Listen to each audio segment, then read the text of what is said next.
Ayan, update naman tayo sa second batch ng Negrostar dito sa pangalawang hati ng ating taniman. So ayan na sila.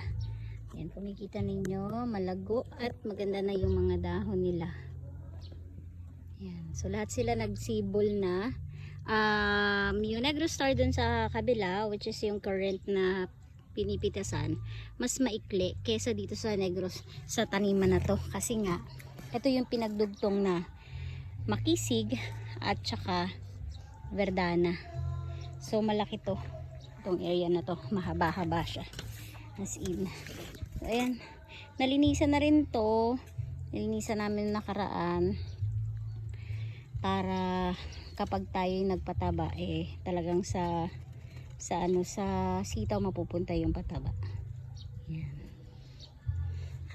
Yan. So far maganda po sila at nagkaroon na tayo ng ng knowledge na talagang kailangan mong bantayan sa leaf miner yung ating mga sitaw, kasi nga yun talaga ang uubos sa dahon.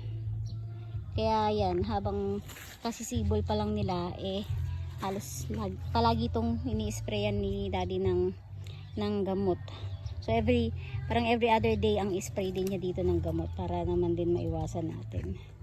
Tapos yung okra, naglas na yung okra doon sa kabilang side, naglas na harvest na rin tayo ngayon doon, kasi nga niraton siya, tapos tataniman natin ng panibago. Dito sa kabilang side, ayan, ito yung sinigaan. Sige. Ito yung sinigaan nung nakaraan.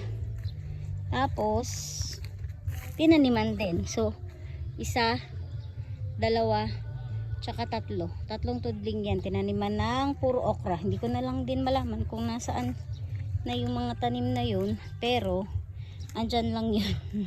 Nakabaon. Hindi ko lang alam kung nasaan sila. Pero nadyan yun. So, mahaba din yan.